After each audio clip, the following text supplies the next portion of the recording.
اعوذ باللہ من الشیطان الرجیم بسم اللہ الرحمن الرحیم۔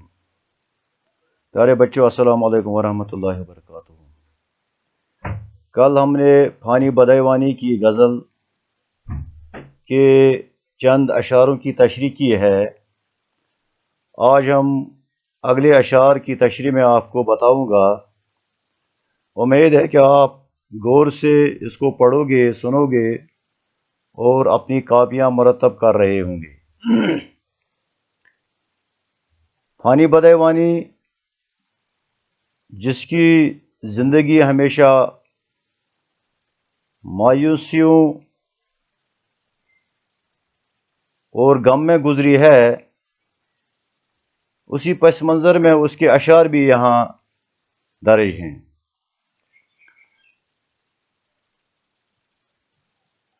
آج کا شعر نمبر 5۔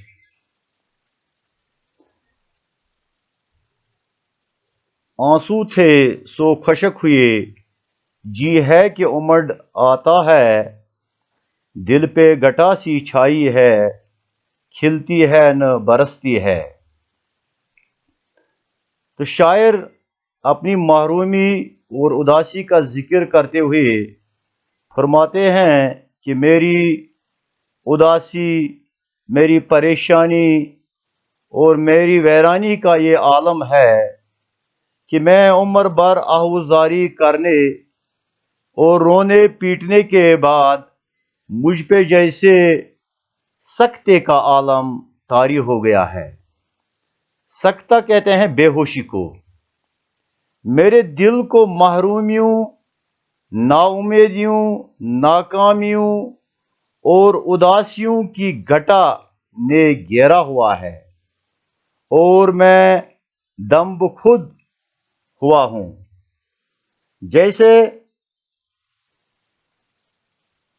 دل پہ ایک گھٹا سی چھائی ہوئی ہے جو نہ کھلتی ہے اور نہ برستی ہے۔ بالکل اسی طرح جس طرح آسمان پہ خاموش بادل ہیں جو نہ پھٹتے ہیں اور نہ برستے ہیں۔ اگلا شعر۔ دل کا اجڑنا سہل سہی، بسنا سہل نہیں ظالم، دل کا اجڑنا سہل سہی، بسنا سہل نہیں ظالم، بستی بسنا کھیل نہیں ہے، بستے بستے بستی ہے۔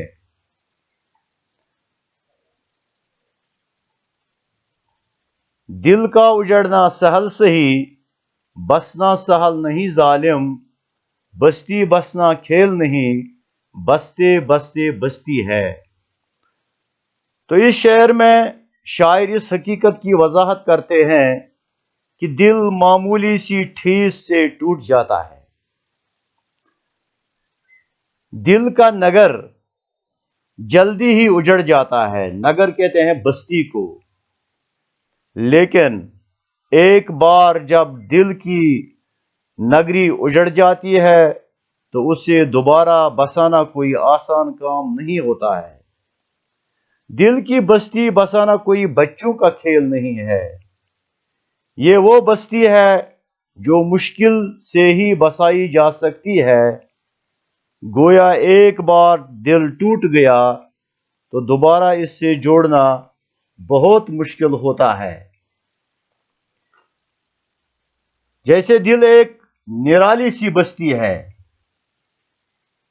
ایک بار اجڑ جاتی ہے تو پھر اس کا آباد ہونا مشکل ہو جاتا ہے۔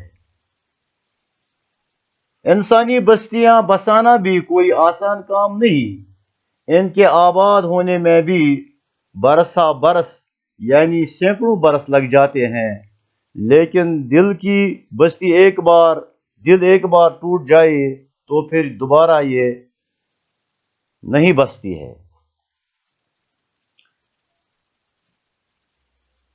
آخر پر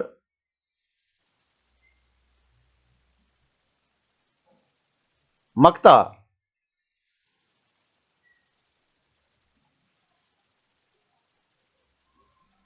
فانی فانی جس میں آنسو کیا، دل کے لہو کا کال نہ تھا، فانی جس میں آنسو کیا دل کے لہو کا کال نہ تھا، ہائے وہ آنکھ اب پانی کی دو بوندوں کو ترستی ہے، ہائے وہ آنکھ اب پانی کی دو بوندوں کو ترستی ہے۔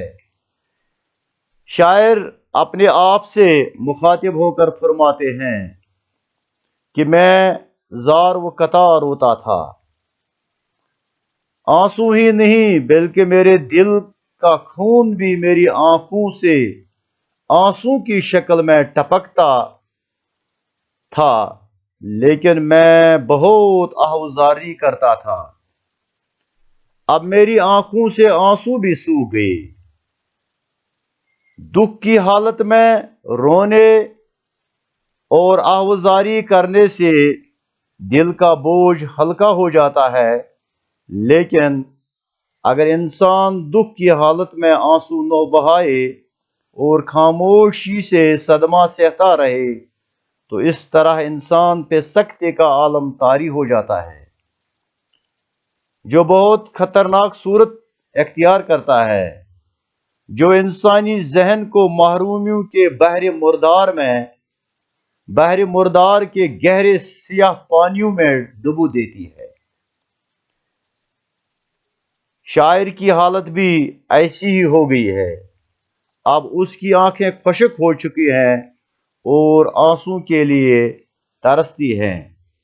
فانی جس میں آنسو کیا دل کے لہو کا کال نہ تھا، ہائے وہ آنکھ اب پانی کی دو بوندوں کو ترستی ہے۔ مزید اس غزل کی تشریح اس مقطع میں فانی نے اپنی بد نصیبی کا ماجرا سنایا ہے۔ ماجرا کہتے ہیں کہانی کو۔ کہا ہے کہ میری آنکھوں میں آنسو تو کیا، دل کے خون کی بھی کمی نہ تھی، میں دوست کے غم میں آنکھوں سے خون دل بہاتا تھا، لیکن اب بے رحم زمانے کی ٹھوکروں نے میری آنکھوں کو بھی خشک کر دیا، اب یہ بھی دو بوند پانی کو ترستی ہیں، لیکن آنکھوں کے سوتے بھی خشک ہو چکے ہیں۔ تو جیسا